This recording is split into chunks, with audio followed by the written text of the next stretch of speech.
Video और advocate Subodh Gupta के channel का उद्देश्य समाज में कानून की जागृति पैदा करना है।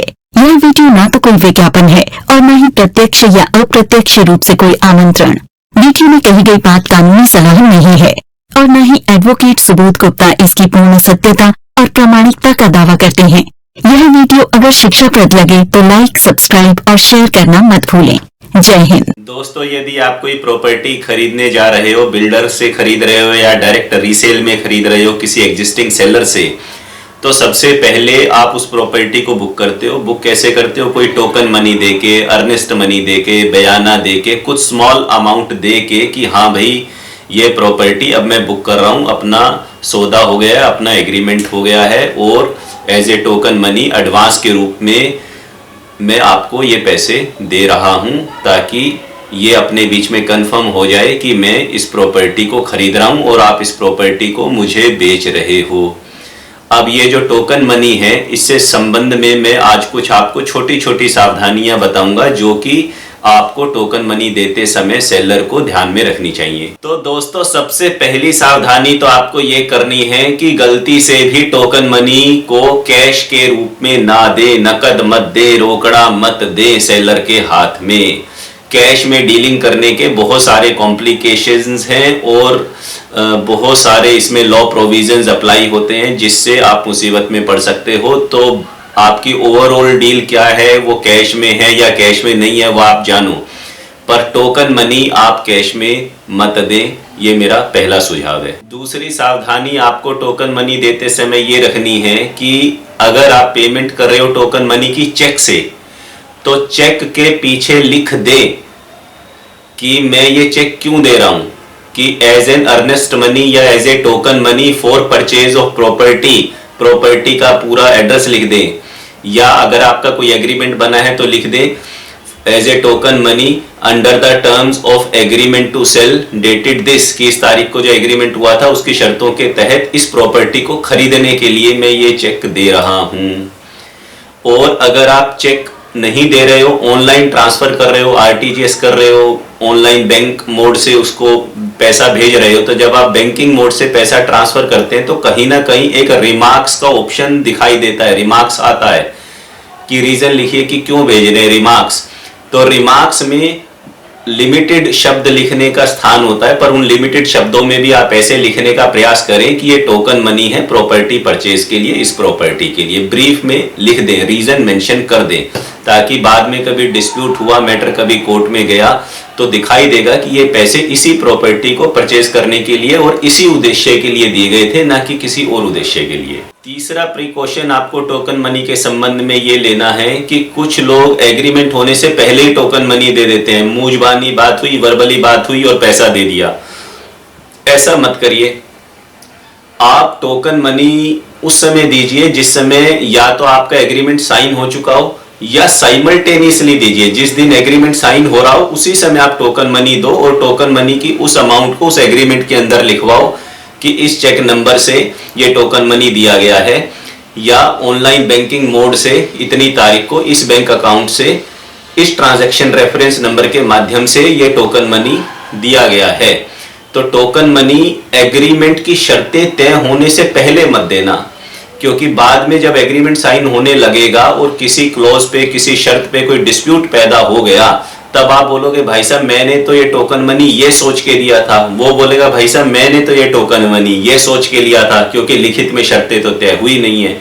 तो एग्रीमेंट को तय करना, उसकी शर्तों को तय करना, सारी शर्तें जो भी हैं, उसके बाद ही टोकन मनी या उसके साथ साथ साइमल्टेनियसली ही टोकन मनी दिया जाना चाहिए, उससे पहले नहीं दिया जाना चाहिए। फोर्थ पॉइंट है दोस्तों कि टोकन मनी या अर्नेस्ट डिपॉजिट कितना दे, बयाना कितना दे, कितना पैसा आप टोकन मनी के रूप में दें।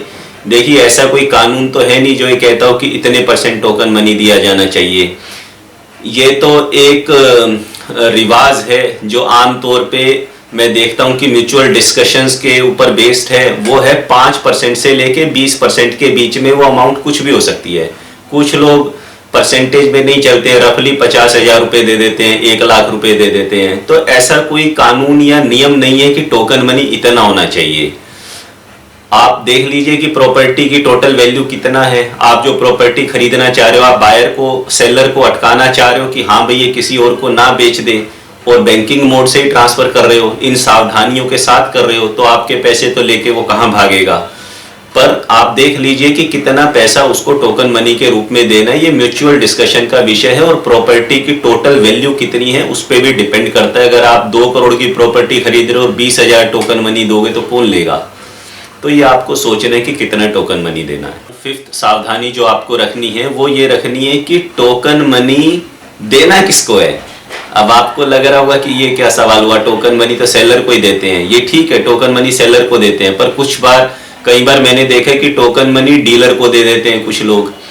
और कई लोग क्या करते हैं कि सेलर अगर किसी प्रॉपर्टी में एक से ज्यादा है, कोई प्रॉपर्टी 2 लोगों के नाम पे, तो सिर्फ एक ही आदमी के नाम पे चेक काट के दे देते हैं। तो आपको सावधानी ये रखनी है कि किसी प्रॉपर्टी के जितने भी ओनर हैं, आप सेल डीड में चेक कीजिए कि कितने ओनर हैं, पति पत्नी या जितने भी हैं, 2 हैं, 3 हैं, 4 हैं, 5 हैं या 10 हैं, सबके नाम पे इक्वल अमाउंट आप दीजिए। अगर आपको 1 लाख रुपए टोकन मनी देना और किसी प्रॉपर्टी के 2 सेलर हैं, तो दोनों सेलर के नाम पे 50-50 हजार रुपए का आप चेक बनाइए। तो ये आपको दूसरी सावधानी रखनी है कि सभी सेलर के पास टोकन मनी जाना चाहिए।